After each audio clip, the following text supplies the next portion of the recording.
Hey guys, it's Daniel, and this is my much-delayed episode review of episode 13 of Power Rangers Dino SuperCharge, Recipe for Disaster. This time around, I'm finally doing a shorter version of the episode reviews. Like I've been saying in previous videos, I've been working very hard to sort of condense these episode reviews, especially because of the fact that I am extremely backed up with episode reviews. I'm just going to give you a short synopsis and just discuss what I thought about this episode. And it's kind of funny that I decided to do this new format during this episode because before I even get into the review, this was definitely one of the best episodes of Power Rangers Dino Charge and Dino SuperCharge. So I'm very excited to actually talk about it with you guys. So Recipe for Disaster is sort of like a minor chase-focused episode, and he gets the less interesting plot of this episode. Basically, he has to cook a pavlova cake that I guess is native to New Zealanders to this food critic at the Dino Bite Cafe. They're trying to impress her, and of course it goes wrong, and the Rangers are terrified because this could lead to the Dino Bite Cafe being closed down because of this one bad food review, because I guess she's so prestigious or whatever. During this process, and during the process of cooking the pavlova, Chase actually loses his energem. He hit it off of his necklace and it fell into the mix, and the cake ends up blowing up into the food critic's face, and the energem actually falls into her handbag. But before we get into Chase finding it and whatnot, the more important plot actually begins with a vessel crash landing into Amber Beach, which is the same ship that we saw Singe blast off in, and we're introduced to two new villains, King Arcanon and his right-hand man, Doomwing. Heckle goes out and meets up with King Arcanon, and King Arcanon basically explains that he's the boss now, that Sludge basically worked for him, and now he's here to regain his throne and collect the Energems on Earth. Heckle, of course, does not agree with this. He tries to battle Arcanon, but Arcanon is fairly strong. Heckle transforms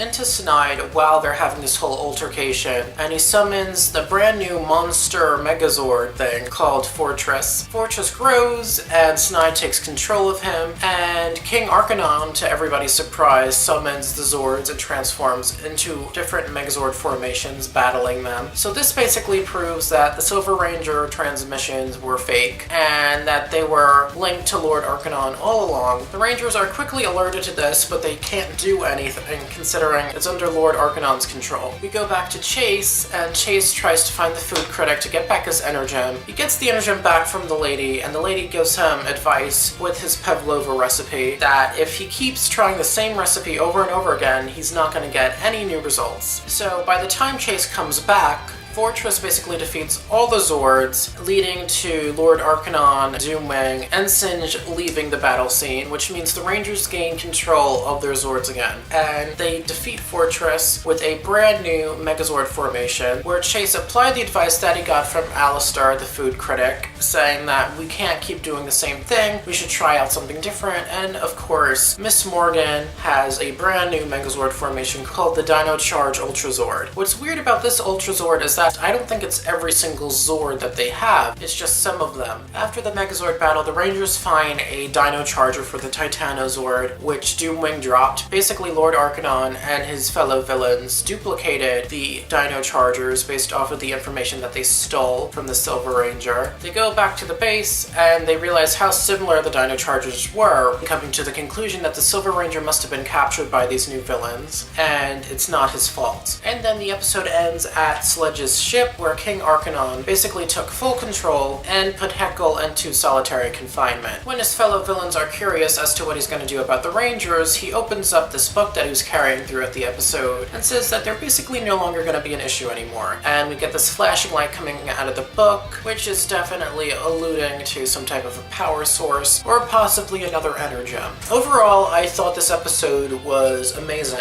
I thought it was one of the best episodes that we've gotten the past several years since Saban took back Power Rangers. It made the plot move. It wasn't like some silly character focus episode. I felt like the side plot with Chase and the Pavlova was not necessary. I feel like this whole obsession with the New Zealand references is definitely because they are filming at New Zealand, and if they wanted tax cuts or if they got money or some type of a thing to help them film, they have to mention New Zealand a certain amount of times. I don't know, I just find it a little bit annoying after a while to keep hearing New Zealand, New Zealand, New Zealand. And you know, the country is great and everything, but after a while it gets pretty annoying to have a lot of plots linked to New Zealand. They might as well have had Amber Beach be New Zealand. And we got a little bit of character development with Chase. He learns different advice from the food critic. Towards the end of the episode, the food critic does come back. She reviews the new pavlova, which is his grandmother's recipe, and she approves, and the Dino Bite Cafe is not shut down. It was an epic Megazord battle, an epic confrontation. I like how there's so many twists with the villain's plot this time around. How Lord Arcanon is basically in control, with Heckle sort of being his underling, like how Sledge was defeated and Heckle escaped. We got a brand new Megazord formation, the Ultrazord, which basically has been proven to be extremely powerful. We got this really interesting monster that basically serves as an evil Megazord, but it's not necessarily an evil Megazord, if you get what I'm saying. It's a monster Megazord or something. Just the introduction to the new villains was very well done. The Megazord battle was very well done. Like I said, everything was basically very epic with this episode, and it made the plot progress, and we find out that the Silver Ranger is basically captured, and we got to see the villains use Megazords. I don't remember the last time we've seen something like that. I give this episode a 5 out of 5. This is the first time I'm giving a 5 out of 5 after the past couple episodes I reviewed, which is a good sign. This is definitely one of the best Power Ranger episodes